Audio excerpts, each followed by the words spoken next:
Hey everybody, how you doing? Well, that's good. Welcome to PHLY Flyers Pregame presented by Bet365. Download the Bet365 app. Use code PHLY365 when you sign up. Whatever the moment, it's never ordinary at Bet365. My name is Bill Matz. I'm your director of fun and games for the evening. And look at that, we have a pregame co-host with us tonight. It is Broad Street Hockey's own Kelly Hinkle. I haven't seen you in a little while. Hanks, how was Canada? How was going to the Mecca? It was fantastic. I paid my respects to the fake motherland. There you go. Got to hang out with my Halifax fam. It was a really good time. Outstanding. Yeah. Here we are on the verge of yet another game of the Flyers against a team from the New York metropolitan area. 8 days, I guess, after the last time the Flyers were in Long Island. They are there again tonight, and they have another one next week. What did we do in our past lives to deserve this many Islanders games in so quick a succession? I can't deal with it. 3 against the Islanders, I think 3 against the Devils, 1 against the Rangers. They threw Detroit in there for fun. Maybe it was rivalry night, and they wanted to get that going again. Yeah, sure. But here we are, and last time out against the Islanders, it went real well. But last night, 5-3 was the last game against the Isles last week. Of course, that game marred by the hit on Ryan Poehling. He remains out. We'll get to the lineup in a second, but it's really last night's game against the Rangers. Charlie from Madison Square Garden said post-game the team wasn't as discouraged by the effort as maybe everyone watching was. At least from me and Steve and Charlie's eyes, and the basic consensus on the old Twitter.com. Wasn't great. But they thought it was more just kind of a get goalied situation. You goalied your own goalie as well. Like, is that what we're calling it? Shesterkin was very good last night. Sure, but also you own goaled yourself. Yeah, that was that kind of game. Like the defense was not good, much looser than it's been in the last few weeks. Yeah, they got shots. They had some good scoring chances in the second, but I didn't really feel like they sustained pressure. Just really not the effort you're looking for against a Rangers team that you are absolutely battling for playoff positioning right now. Like, they're one of these teams. They're making their way up. They've been hot. Listen, you lost to a good Rangers team, but need a much better effort tonight. And it's going to be, first and foremost, Ivan Fedotov leading the way. I talked to we see it. Be expected, I think. The Flyers tweeted it out. And listen, we have some clarity on the goaltender position now. They did tell us, earlier this week or late last week, that it is set. Ersson 1, Fedotov 2, and Kolosov finally sent to the American Hockey League, where it appears he reported, shows up to practice. All is well in terms of the Kolosov situation. But now Fedotov comes in, hasn't played since the back end of the back-to-back against Columbus. I was wondering if maybe they were going to go with a more even split in net, Kelly, but kind of looks like it's going to be Ersson unless it's these back-to-back situations. Yeah, and I'm wondering if we're going to live to regret that. We've talked about it a bunch. I think a more even split makes more sense, especially until you know with 100% certainty that Ersson is totally healed from this groin thing, which he's probably not. It really can't hurt. And again, it's not like he's playing so well that you got to ride whatever you think a hot hand is. It's just I don't know. I would like to see some load management here. It's that, yes, we understand we can't give him the workload we gave him last year. And yes, we understand he's had 3 injuries already this season. But also, you go in each night and John Tortorella says, what do I have to do to win this game? And he looks at his goalies and goes, It's Ayers. He has been pretty good lately. Last night, I can't really blame on him. No, last night wasn't on him at all. First goal, like it's the own goal, and maybe he overcommitted to like. They were bad last night. Like they were bad in front of him. I can't blame it on any one guy except maybe Egor Zamula, who was dreadful, especially in the first period. But it's going to be Fedotov, and he has. For the most part, like he had that really bad one period that got him, benched for a month in Florida. But really, since those first 3 games, he has been mostly a serviceable backup goaltender. He hasn't been special. No. He's had a few really good games, but he's been the definition of fine. I thought he was fine in his last game. I think that all they need from him is a chance to win the hockey game, something which Ersson gave them last night, and they just decided to throw that away. But if Fedotov can just be competent and not let in any big, nasty, weak ones, it's fine. Good enough. That's all we need from him right now. That is all we need. But what we need... Better would be better, though. Oh, certainly. Yeah. What we need really to win this game is just a better effort from the 12 forwards and 6 defensemen in front of him. And as far as I can tell, just based on, I don't even think they have anyone else healthy. And with the team, it's going to be the same lineup as last night. I'm waiting to see if Jackie or somebody tweets out the lines from warmups. But as of now, same lineup, Jackie says, and Ivan Fedotov starts. That's from Tortorella about an hour ago. So let's just assume they're going to go with the same combinations they at least started with last night. Yeah. Tippett, Frost, Konechny. That line's been decent. Forster, Cates, Brink. Obviously, the best. They have no interest in breaking that up. Farabee, Coots, Michkov. I thought that was one of their better offensive lines last night. I like the combination. I think it's 3 guys who kind of understand the game the same way. Sure. And it's been all right. And then a pretty fun 4th line. They were fun. Rodrigo Bowles, Tony Dick, and Garnett Hathaway. Yeah, it's a fun line. Honestly, they were pretty good last night. Bowles had a bunch of chances. Richard showed off that speed a few times, had a few creative plays in the offensive zone, and Garnett Hathaway's Garnett Hathaway. Yeah. He gets taken down in front of the net last night. He's trying to punch Matt Rempe from the ice. He's Garnett Hathaway. And then the defense, I thought there was a chance, a slim chance we saw EJ for Zamula tonight. Just slim chance. But according to, same lineup, it'll be York, Sanheim, Zamula, Risto, and Sealer, Drysdale. And this is kind of the set and forget lineup, at least until someone gets healthy. Yeah, I don't know really what else you could do to improve upon it. There's not really much. It is what it is. It is what it is. I mean, obviously, I think we would all like to see someone else come in for Egor Zamula, but the Phantoms are playing, so I guess that's not going to happen. And he hasn't played since Email Andre hasn't played since January 11th. Right. He's not on IR, but he's a little banged up. He was scratched a couple games, and people are like, oh my God, is LaPerriere becoming Tortorella with the scratches? I wish Ian LaPerriere was becoming John Tortorella. He's a little banged up. We heard from Matty Campbell, and that's that. Like, they're definitely not going to bring him up while he's hurting. No, that would be dumb, wouldn't it? And he does have a little bit to learn. I think overall, he's a better player than Egor Zamula. Like, right now, unpolished, he's better. Yeah.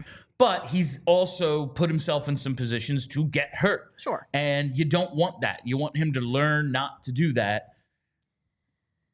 I guess it's best he tries that in the AHL for now. Someone's saying that Jackie just tweeted that Zamula is out. Zamula is out. Let's give that a look. So that would breaking news. Breaking news. Looks like Zamula is out from Was he an EJ? Yeah, it's that's what the lines Welcome are back, from Jackie Spiegel Erik right Johnson. now. So we have a little breaking news. Why not give Indeed some love? Our partners over at Indeed. Breaking news brought to you by Indeed. If you need to hire, you need Indeed. Right now, Jackie tweeted the defensive lines of Sanheim Drysdale, York Ristolainen, Sealer Johnson. All right. So that's happening. Nick Sealer has been used quite a bit as like the 6. He hasn't been playing a ton lately. Yeah. I'm going to guess this is a heavy workload night for the top 4. A 22-plus minute for maybe 3 of the top 4 guys sort of game, something like that. I think, after that Zamula performance, it was a question to me if he was going to. the turnovers, the Remarkably bad. defending Yeah. nobody. It was a rough night for Egor Zamula. And he'd really kind of, I thought, steadied his play from a horrible start. Like, since they sent Andre down and kind of made him Risto's regular partner, it seemed to steady. But after that performance last night, it's not a shock that he comes out of the lineup. And Johnson hasn't played since like November, so get him a game. Be interesting. Get him a game. It's a back-to-back. Let's see how it goes. You weren't here. You weren't here the one day. We were joking. It was the snow day, I think Monday, and Erik Johnson missed practice with a maintenance day, and Charlie was like, he wasn't even there. Something tells me they were like, bud, no need to dig your car out. Yeah. Like, what's the point of this? You know what? You're like 36, 37 years old. You haven't played. Just chill. Just stay home and chill, which is, I thought, very thoughtful. Were you guys in here on the snow day? I think so. That's why. Weren't we, Bryn? That sounds familiar. Who can say? What is time? It's this run of games and there's so many games, holidays into Four Nations. Really, I still think it's like Christmas time. It's almost February. Yeah. Who the hell knows? But so that is our that's the little bit of a lineup change. Wasn't positive we were going to see it. Thought maybe it was a chance, but here it is. EJ for the first time in quite some time. Erik Johnson in. I'm rooting for him. Yeah, why not, man? Let's go. Why not? All right, let's take a quick look at these standings, because that's really what this string of games is about right now. This just pile of garbage at the bottom of the Eastern Conference. It's very funny that the Islanders are, like, listen, they're 5 points behind the Flyers. They're, 8 points out of the second wild card, but they have really fallen off.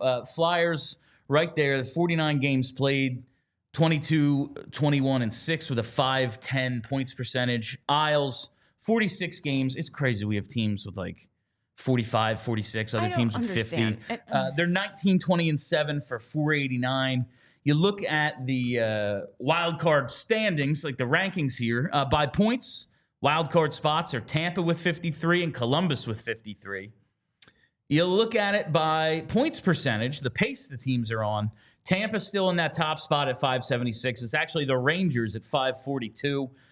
You also have Ottawa and Montreal have the same points percentage, and then Columbus right there at 541. So a bunch of teams in those spots right ahead of the Flyers, basically all the exact same record. And then the Flyers, those are the teams they have to jump. Detroit there, Pittsburgh, and then the Islanders all the way at the end. Like, when you're closer to Buffalo than you are the playoffs, it's not going so well. Well, Lou's a really good general manager, so he's going to figure it out. I know you love Lou because he gets you these 7:30 starts, which you just admire so much. He's the worst man that's ever lived. He really, for so many reasons. This is one of them. He's absolutely infuriating. I want to get to the bets in a second, Kelly, but first, I think we got to tell people about the deals we got going on right now at allphly.com. Big deals. We got some postseason action going on with the football team in town, and with a trip to the big game on the line for the Birds. Well, why not have a sale? First of all, DieHard sale. My goodness, the deal of a lifetime is back. $48 for the year. Gets you in as a diehard. You get all the diehard content on allphly.com, access to the Discord, discount on merch and events. It is a tremendous deal. I tell you all the time, man. Like, for Charlie's work alone, it's worth it, especially for $48. $4 but you also get our entire all-star roster worth of writing, all the journalists, everyone who writes for allphly.com. It pays for itself. With the knowledge that you will gain by being a diehard, plus all the other benefits, I don't know why you wouldn't do it. But if that's not enough of a discount for you, we also have a merch sale. That's right. Celebrate this postseason clearance sale with up to 75% off the PHLY locker. It's store.allcitynetwork.com. Get over there right now. Make sure you take advantage of this. I mean, right there, the Saquon jumping backwards shirt, all the Flyers stuff is so great. The PHLY football with the cartoon swoop. I mean, that's some really, really good stuff over there at allphly.com. Click the merch tab. You won't regret it. Yeah, the Clark shirt rules. Yeah, the Clark shirt. I didn't love that one when we when we first, like, that was one of the initial launch merch things. Yeah. And like, I don't know, we've been criticizing, Bob Clark, the GM, for so long. But Bobby Clark, the player, I mean, come on. Bobby Clark, Come we on. love. Yeah. Bob Clark. I have grown to love that one. And a lot of people, like, whenever I'm saying, oh, what's your favorite, like, Flyer shirt we have? They go with that one. Also, no more hard feelings for Bob. It's over. It's been a while. It's been a while. We're good. It has. I love you, Bob. With that, it's time to get to the bets. This pregame pick segment is brought to you by Bet365. Use code PHLY365 when you sign up. Whatever the moment, it's never ordinary at Bet365. Must be 21 or older and physically located in PA. If you or somebody who has a gambling problem and wants help, call 1-800-GAMBLER. And I have a pair for you tonight. We're going to start out with that Noah Cates anytime goal. I like it. Couple of goals against the Islanders last week. One of the few guys I saw like really working in the offensive zone last night. None of his chances obviously resulted in anything, but I liked what I saw from him. He's been one of their most consistent, if not their most consistent player for 2 months now. Without question. And it's the Isles. You know what game it's going to be, what kind of game it's going to be. I think that plays right into the kind of game Noah Cates plays. Let's have him to have a night again. And Travis Konechny, over 2.5 shots on goal at +140. TK hasn't been in a huge shooting mood lately. I wonder if he's battling something. Hasn't had more than 2 shots on goal in 8 straight games. Only 1 goal in that time. He did have 3 assists in the last meeting with the Isles. But this team needs a better performance tonight than they had last night. They need an emotional boost in the back-to-back, 2 in a row on the road. It's not the hardest. It's not like they had to travel a ton. They had to go across town. But still a back-to-back. It's still going to be a tough game. They need to be so much better. That's TK's job. TK is the emotional leader of this team. And +140, I mean, why the hell not? Let's take a shot on TK to have at least 3 shots on goal. I love a vibes-based bet. Yeah, it's. Listen, it's a vibes-based team. It is. TK more than anyone else. Yes, a vibesy player, and I can see him really going after it tonight. They after absolutely, last night. they absolutely need him to show up. So we got a little. This is kind of crazy, right? We got a little. Oh boy. We got a little Isles news earlier today. Like I said, Lou. He's a genius. So they have signed Tony DeAngelo. That'll solve it. Yeah, I doubt he'll be. I don't signed. Think so. He'll be in uniform tonight. Fresh from Russia. It is very funny the way like he's leaving Russia for family reasons or whatever it was. Personal reasons. And then a week later, he's signed up with the New York Islanders. I doubt very much the former Flyer will be in uniform tonight. No, that would be surprising. So. Yeah. But while the Islanders have struggled, they have won 5 of 7. Might be catching them the same way you caught the Rangers, like kind of on the upswing last night. Maybe. I just hate the Islanders so much. I hate them for so many reasons. Like fundamentally, their existence is annoying to me. It is. How many teams do they need? They don't need that money. Why? But they've been a little better lately. One of the reasons. I like Islanders fans though. They're a lot like us. One of the reasons I dislike them is because they stole the Daniel Bryan yes. And I was like, no, that's cool, and you're the Islanders. You're not cool. You don't get something cool. No. But they were able. You get to be cool when you're allowed to grow a beard, but you're not. That bothers me to no end as well. I hate the short hair, and stupid. Look at me. But the short hair, no facial hair thing, just like, oh, we're classy. Well, you haven't won a goddamn thing since the 80s, so I don't really care. Exactly. It's a Lou thing. Lou gets all the respect in the freaking world from the NHL. Because he's done so much to earn this respect.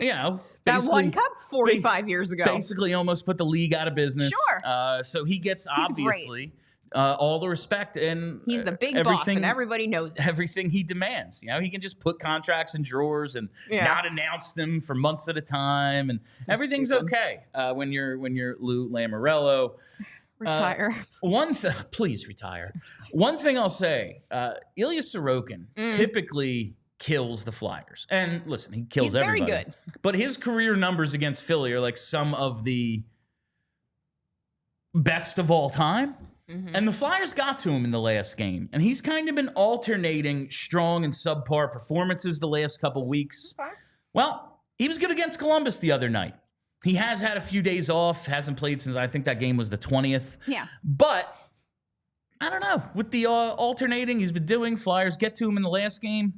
I think this could be a higher scoring game than is typical of Flyers Isles, especially considering the bad blood. That would be nice, considering you and I have to talk about for an hour afterwards. Certainly would be.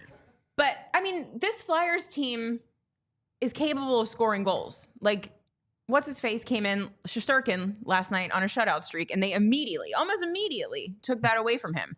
They completely squandered it after that, but they got right after him quickly. And there's no reason they can't do that again. There's guys on this team that can score against good goaltenders, and they can do that tonight if they try.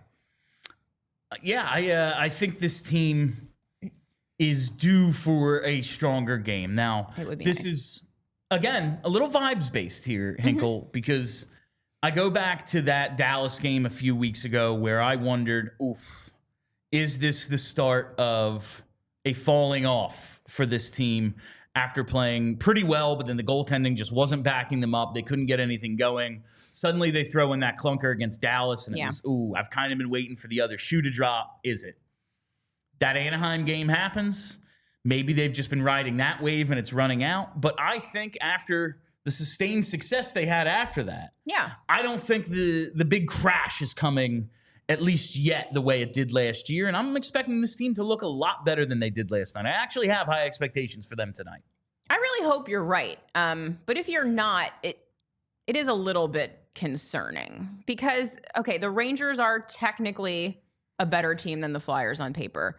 However, they're a hot mess and infinitely beatable by this Flyers team, and they didn't do that.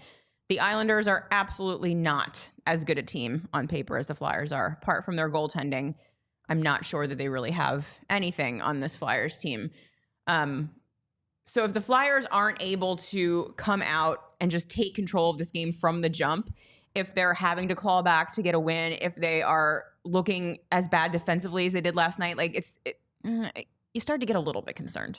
Absolutely. And this point in the schedule, while it's almost impossible to be out of it, just the way that the standings work, you can really dig yourself a hole. And this part of the schedule, right before Four Nations and all these Metro games, all these Eastern Conference games, very, very important. And the Flyers have represented themselves well prior to last night. They get a point against Columbus.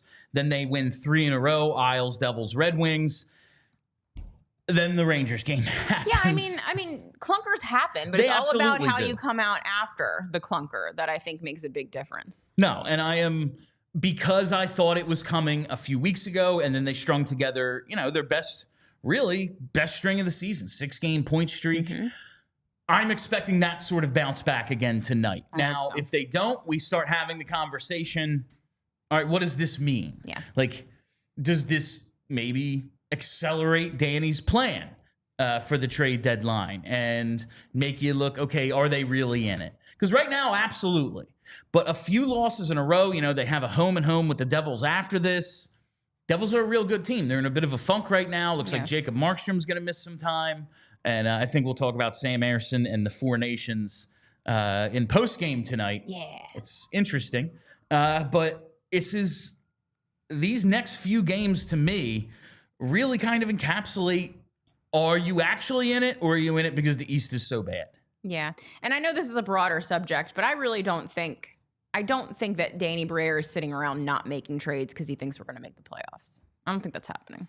I mean, last year they were way more in it than they are this year, and they still traded their best defenseman for a pick. So I think if there's moves to be made, he's going to make them regardless of where they are.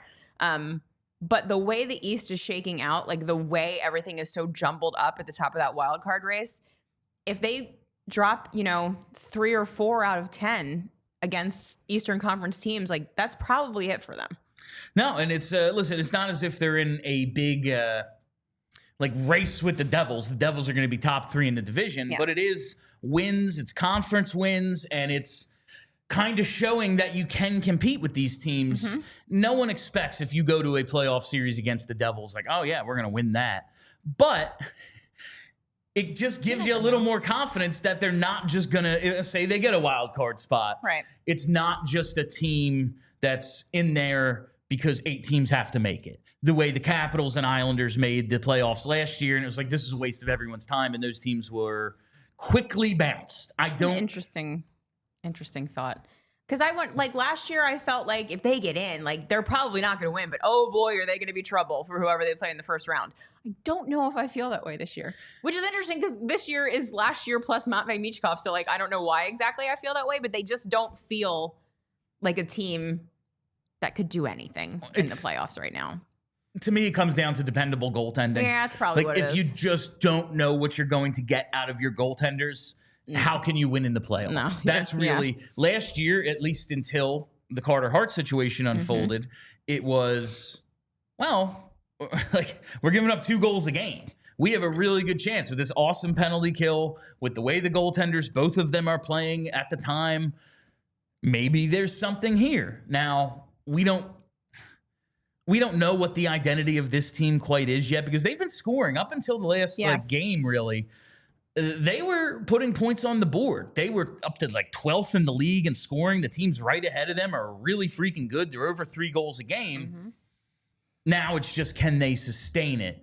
But maybe a little bit more open offensively is who they are, and back to that rush-based offense that kind of wasn't there for the first half of this season. No, It seems to be coming back a little bit. The defense playing a little better. Maybe they just have some confidence in the goaltending that they can take some chances. But those rush attempts that were gone, I mean, even last night, they had chances. They just weren't able to score them. Right. I'm looking forward to what this team can be over the next couple weeks because I think it's going to inform what they'll be for the remainder of the season. I think that's fair. I think that's a fair way to look at it. All right, before we get out of here, I got to tell you about Montreal, fam. That's right. Yo. We are going to Montreal April 4th to the 7th, and you can come with us. All you got to do is head over to allphly.com right now and reserve your spot with Philly Sports Trips and the PHLY road trip to see the Habs. That's right. It's going to be a Flyers-Habs game. That's the main event. You get round-trip airfare, hotel stay, all sorts of fun stuff going to be going on in Montreal. I'm going. Kelly's going. Charlie's going. I've never been to Montreal. Psyched. Charlie keeps telling us it's one of his favorite trips of the year. He's always trying to go. He's pumped for it. And Henkel loves Montreal as well. I haven't been there in a really long time, and I don't want to get anyone too excited, but my Instagram algorithm showed me an outdoor go-kart track right outside Montreal. That has me a little like, all right, well, we got 3 days. We do have some time. What are we doing? This, however, does remind me a little bit of Circus, where 2 of the 4 of us received concussions on a roller coaster. That's true. I didn't think it all the way through. That did happen. But listen, that was a great trip, and this one is going to be awesome. Yeah. Philly Sports Trips does amazing events, and listen, I'm going to be partying on the company's dime, so I'm going to have a great time. Ava's real interested in going, though, too, so I'm going to have to behave myself. Who am I kidding? She parties harder than I do. I was going to say, you guys have fun together. I'm just saying, like, if you think Bill seems like a fun person, you're going to want to come and find out how fun Bill actually is. So come on out to the Montreal trip, allphly.com, and bookmark that events tab. We always have cool stuff going on year-round here at All PHLY. All right, I see we have one super chat before we get out of here. It's Gary B. What does Gary have to say? Missed your bets segment, but took TK anytime and Flyers money line. Garstradamus. I have TK over 2.5 shots. Just I thought he hasn't been shooting a ton. Tonight's the night. He kind of gets warmed up a little, but the anytime goal, I mean, you only need one. You only need one to go in. I could absolutely see TK scoring tonight, as you know, I can see him scoring a lot of nights because he's real freaking good. All right, Hinkle. Yep. That is all the time we have for you on PHLY Flyers Pregame, presented by Bet365. Download the Bet365 app. Use code PHLY365 when you sign up. Whatever the moment, it's never ordinary at Bet365. We will be back here for post-game soon as this thing goes final, so make sure you're following us here on the YouTube page. Set that reminder bell so you get notifications for every live show here at PHLY. Make sure you're following us on Twitter at PHLY_Flyers. That's where I do all my in-game tweeting. And do us a favor, follow the podcast too. Just search PHLY Flyers. We'll be back for postgame. Make sure you're here for it. Until then, I am Bill Matz. That is Kelly Hinkle. Let's go Flyers. We all silly like the mayor.